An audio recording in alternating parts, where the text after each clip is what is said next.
Welcome to NWA Power episode 22. Now, as I've told you guys, this is my schedule. Impact Tuesday, Dynamite Wednesday, Power Thursday.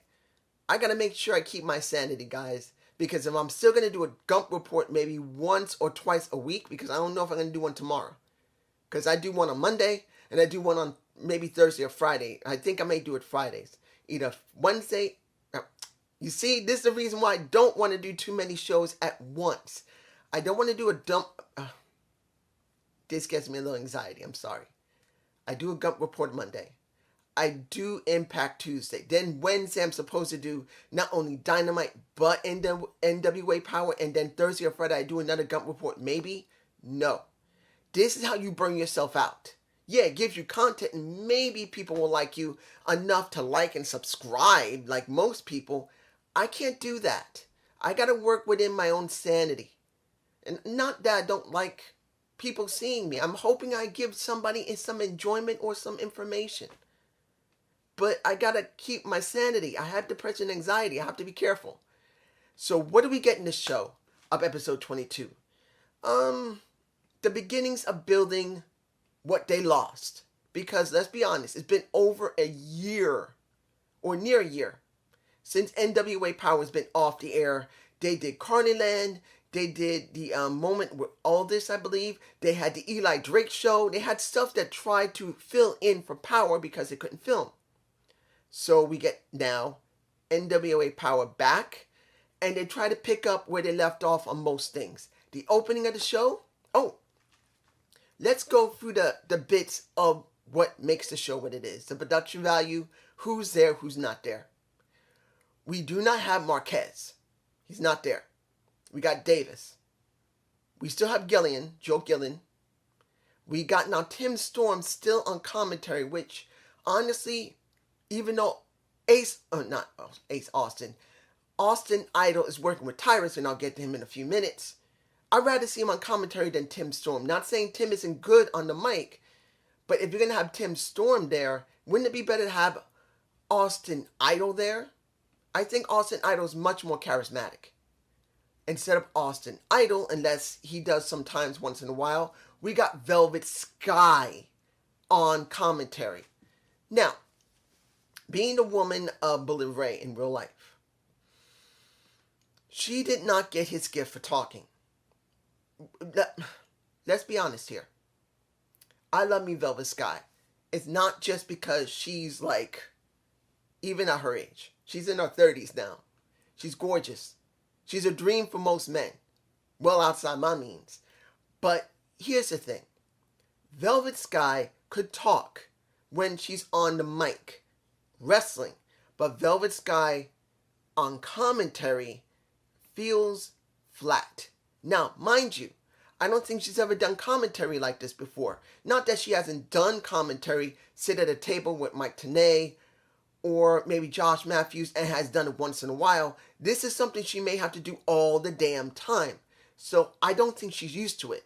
So for me personally, she's got to grow into this role of being a commentator, at least until they decide to transition her into wrestling again, like with a Tim Storm, if he even wrestles anymore. So for her, I just feel like she's got to grow into it. Kind of like with May Valentine. If she's going to keep doing it, she's got to learn and grow into it. Because when you see May with Slice Boogie, and I'm sure I said his name wrong when I did my review, she feels completely flat. She doesn't have any personality. None. She feels like this. Hello, I'm May Valentine, and welcome to this. She just feels flat. She doesn't show any general personality.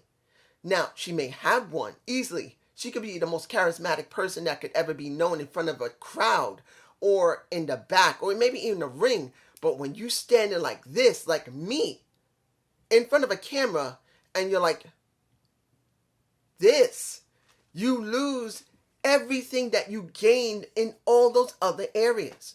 Look, I've been doing this almost 9 years, guys. I started in 2008. No, not 2000. I got my account in 2007, October. I started doing this in 2012. I don't know why I got 2008. This is when I wish I'd do the gut report. But you got to learn how to do this. I've been doing this almost 9 years, and I'm still trying to get it right. I'm not perfect. So I don't expect them, Velvet Sky or May Valentine, to get it right now. But they're going to have to eventually get it. They got to show more enthusiasm. They got to show more personality. And that is the thing I think Velvet Sky really needs to show. Because as gorgeous as she is, beautiful face, lovely body, probably, and I've heard she has a wonderful personality. You could talk to this woman, not stare at her big tits. She's got a brain. You could talk to her. But if she can't relay emotion, which she did throughout the entire show, it makes it hard to care about her.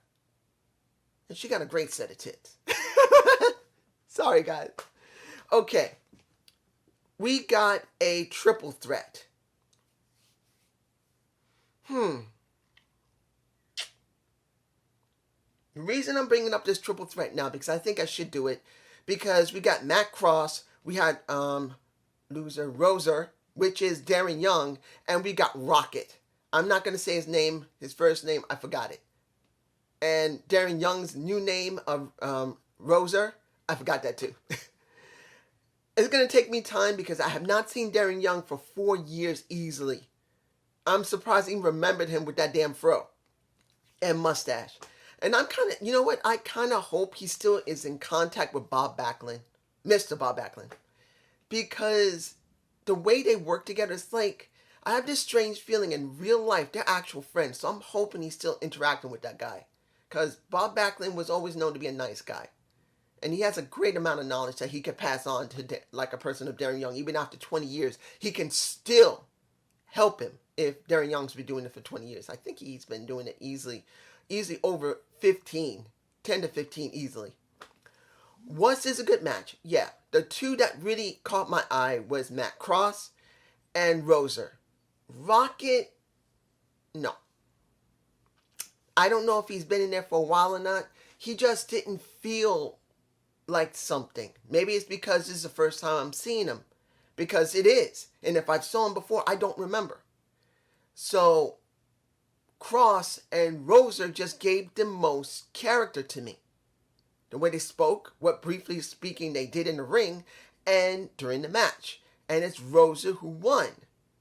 And now he's supposed to be heading towards the Pope, who had his moment to talk. And here is the thing. No.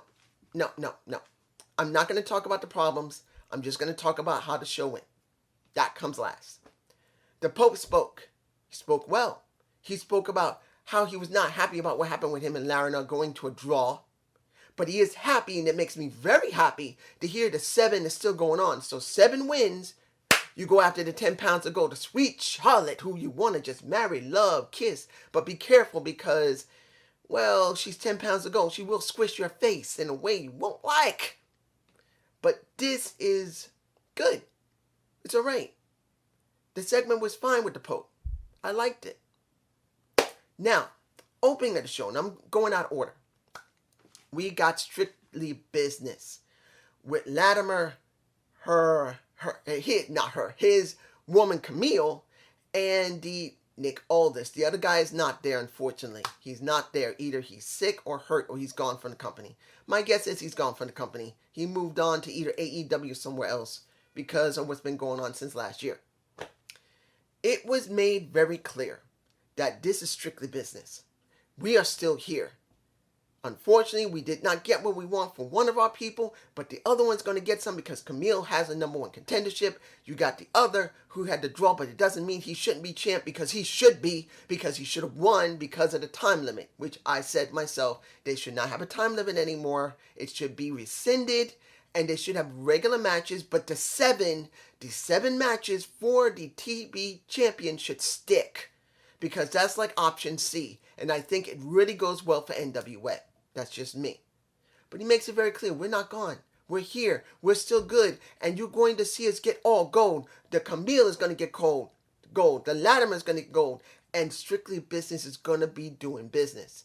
And we're going to show in our 6-man tag that we still can get the business done. Davis was asking Camille. She tried to put herself over. But here's the thing, when I said with Camille, when I saw Back to the Attack, she is a dominating woman. Probably a linebacker during women's football, which still goes on. Woman is big, strong, will break your face and kiss you to make you feel better. But it doesn't take anything away that she feels green.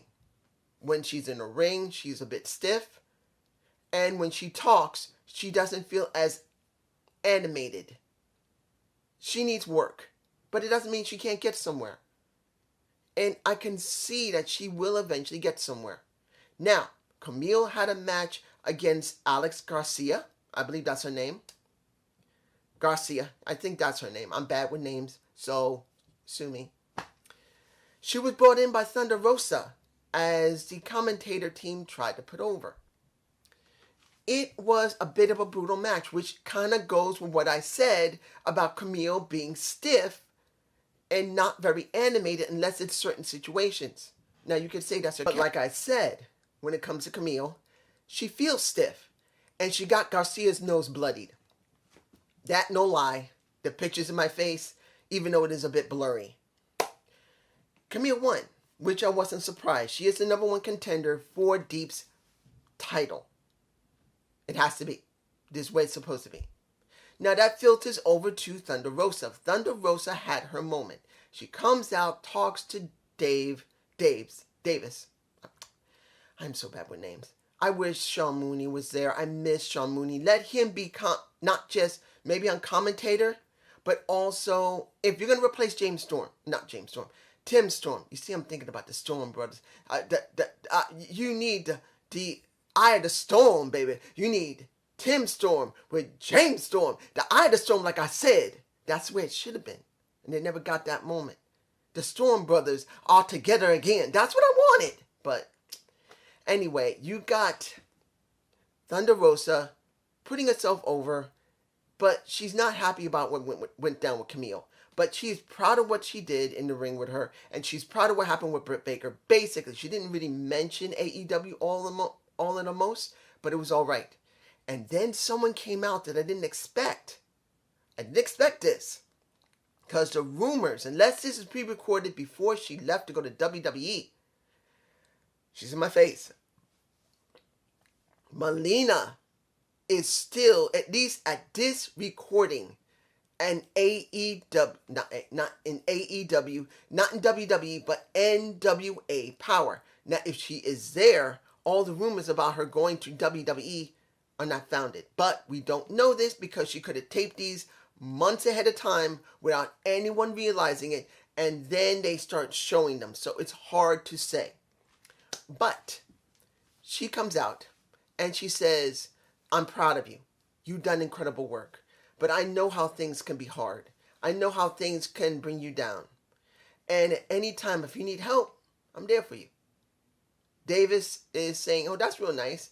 And Thunder Rosa says, thank you. I'm glad you said that. You were one of the people who paved the way for Latino wrestlers, particularly female Latino wrestlers. You got my respect. But to be honest, I don't need your help. And then she says it again. That, yeah, I know. I've been in your place, as I said earlier. But still, if you need me, I'll be here. And she says again, with all due respect, we have our history. I still respect you. But let's be honest, I don't need you. So that means there's going to be something going on. The question's going to be, if Melina is still part of WWE, this will not last long. Maybe 3 or 4 episodes. It's going to depend on how many they recorded. If she's not in WWE and she's still in NWA, we will see this more than just a few episodes. They're gonna stretch this sucker. Particularly that this is the first show back in a year, other than going on UWN and doing Shockwave. So this could be stretched out for at least 5 to 8 episodes. But it's going to depend. Now, we got Clearwater versus Perot.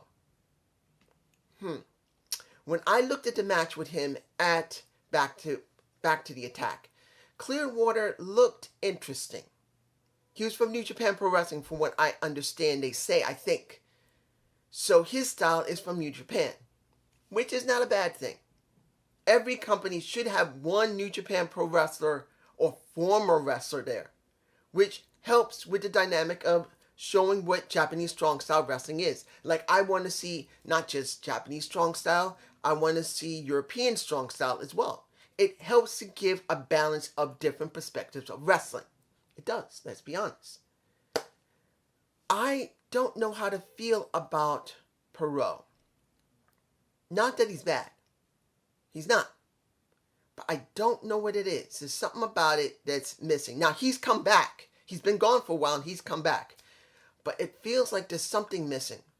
It could easily be because it's the first time in over a year, nearly a year or more, depending on how long he's been away from NWA. He could have been away a few months before the pandemic or longer than that, because I don't remember him. I don't. He could be a Dawson brother, as far as I can remember. It's been a while. I don't remember. But who knows? He did win the match. He destroyed Clearwater. He was done. So it was okay. It wasn't a bad match from him, but I just have this strange feeling. I'm not sure what it is. Let's see here. Austin Idol had his little segment of, what is it? What was it called again?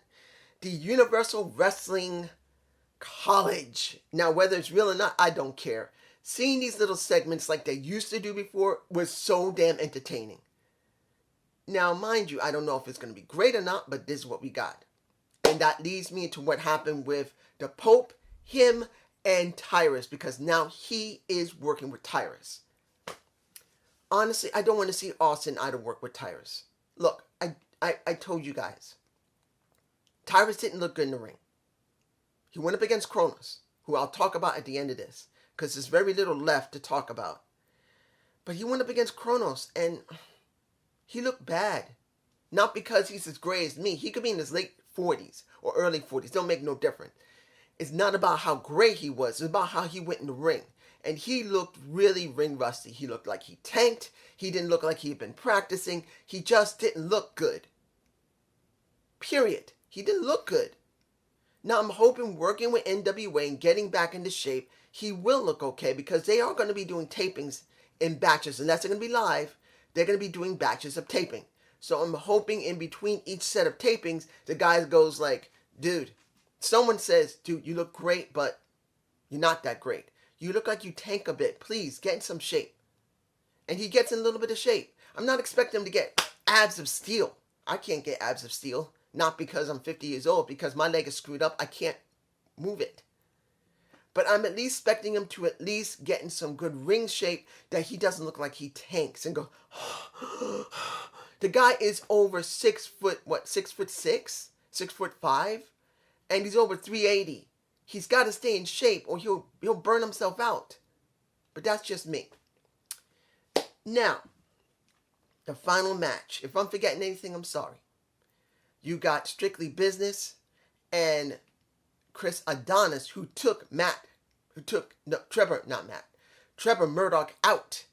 And then you have the tag champions of Kronos and Stevens working with the Pope D'Angelo De Niro. It was a good match for what it was. It was.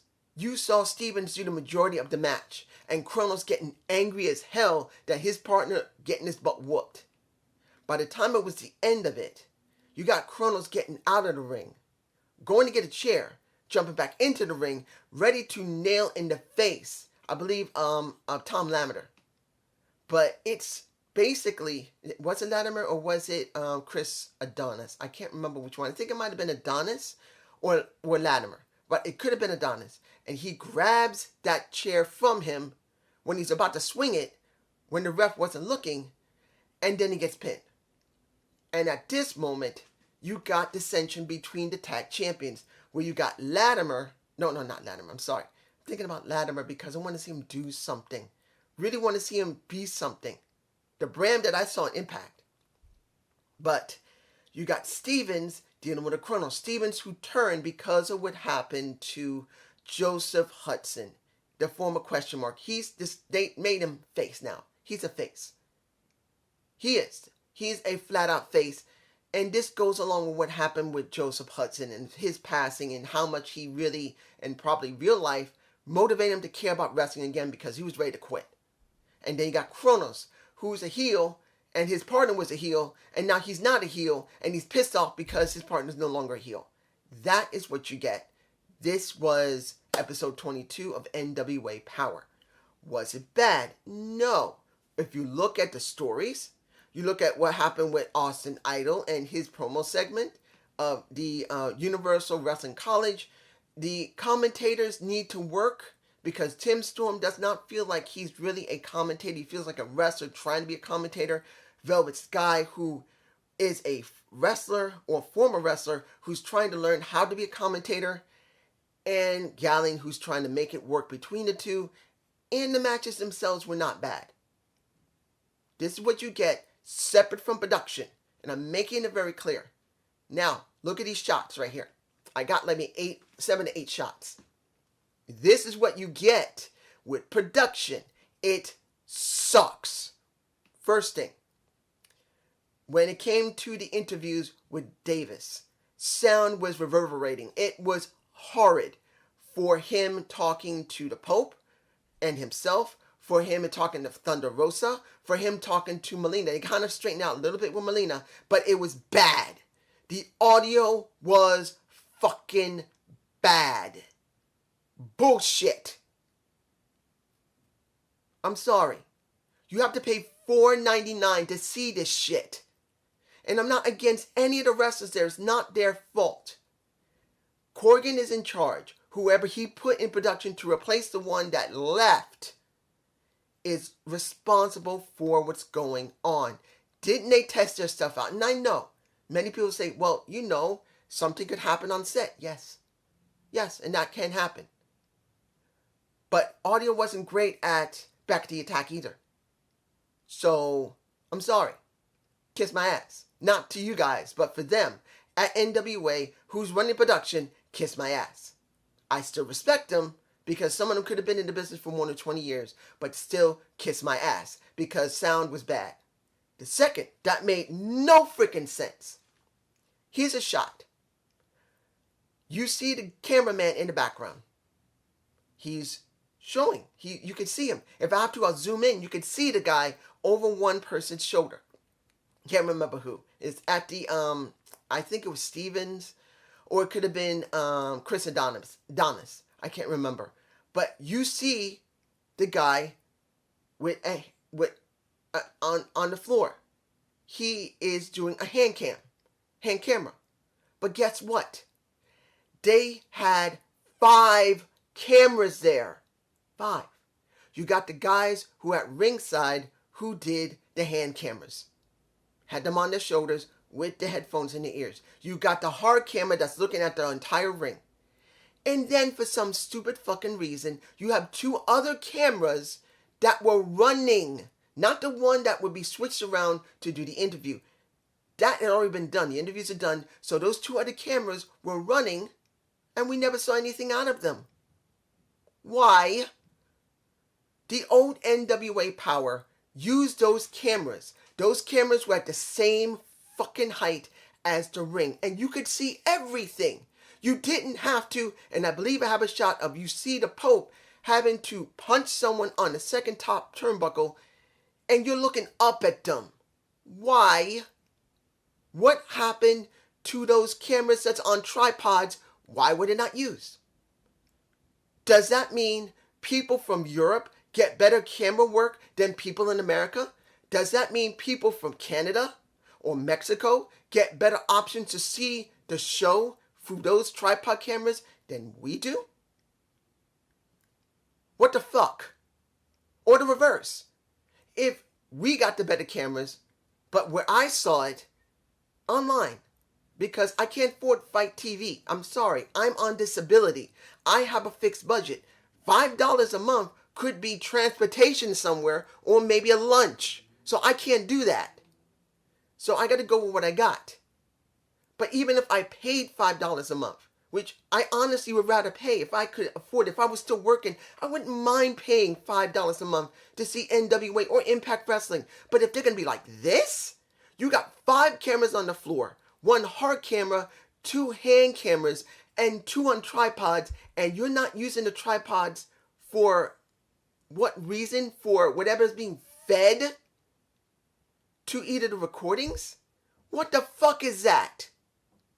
That is fucking bullshit. Even Velvet Sky's audio, when you see Velvet Sky, her audio was lower than Tim Storm and Joe Gellin's voice. Now, she has a soft voice. And I'm sure each one of them mics could be turned up. She's gently soft. She's a beautiful woman with a brain in her head, great set of tits and ass, but she's soft spoken. And I'm sure if you had brain in your head in production, you bring everybody together, you do basically a dry run, at least 1 or 2 dry runs. Bring everybody in, make sure they've been tested, and do a dry run without anyone there to see if everything works. Make sure the camera work is decent. Make sure the people that are on commentary could talk.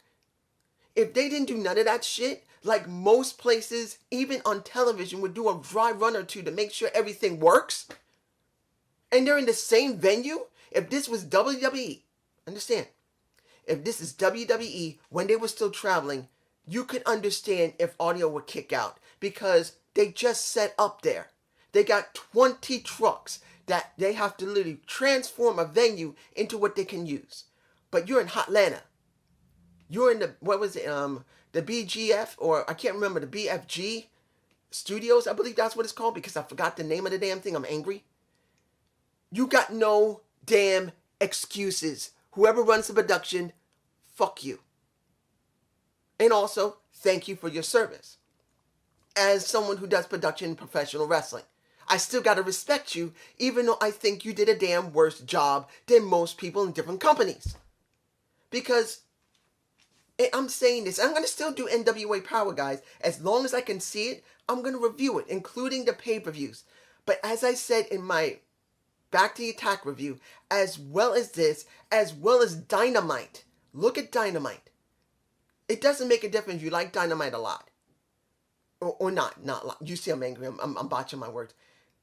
It doesn't make a difference if you love Dynamite or if you hate Dynamite because of the work that's being done by the character development or the wrestlers themselves, because you can't stand flips or kicks, or you think it's not enough. You could see what's going on in the ring. You can see what's happening in the ring. They have 2 guys on either side of their ring and 1 hard cam. They make sure that everything can be seen generally in the ring. The rings are exactly the same between NWA and AEW. Where is the difference? It's about the production of the camera work. NWA's camera work before was great. You used your tripod cameras to take shots of everything in the ring. It was at level height. You never had to worry about if you had a proper angle or not, because you could see everything. They even had hand cams when it was necessary on the floor. As far as I can remember, they did. The two tripod cameras on each side, and at least 1 or 2 guys doing hand cam. No problem. AEW has 2 hand cams and a hard cam, and they get it done properly. They're not perfect. No one is. Sometimes they botched. Yes, they did. You got asses, you got a pair of tits, or a guy's face, or a guy's pecs, or his package. Sometimes it happens. I'm not complaining about that if it happens once in a while. But if you can't even switch properly to see someone do a kick in the face, and I believe I got that shot when it was Darren Young or Roser. You see his back. Why are you taking shots of his back when you could have switched over to either the tripod cam and see him getting the guy who's there, take a shot of his face and see him get kicked? You could still see Rosa punching or kicking him. What type of production is this? I love me Billy Corgan. The man took NWA before the pandemic and really turned it around. Now, without the production guy, you would expect him to make sure the guy he has in place gets it done right. Where is the understanding of doing dry runs? Making sure the people there get it done. You can't tell me you can't do that because of the pandemic. Fuck that. That's bullshit. Everyone is doing testing now. Everyone has to be scheduled to do recordings and tapings. Do dry runs is not a problem. You can still pay the people, have them come in and say, look, we need to do a dry run. We're going to do everything, even though no one's going to see this. We need to do dry runs to make sure we get this done right, because everyone has been rusty for almost 6 months to a damn year. I'm not giving them any leeway here. That's the same with Impact Wrestling. If they were out for a while, they should have made damn sure they did dry runs as well. Get it done right. Make sure you rehearse it once in a while with your cameramen, with your audio people.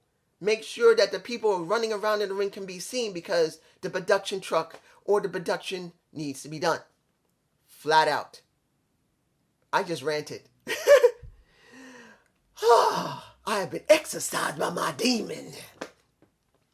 This is NWA episode 22. Please give me a comment. Tell me I'm a piece of garbage, or you tell me that, man, you are dead on the money. You're right.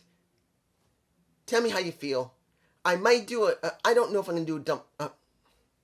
I'm so mad.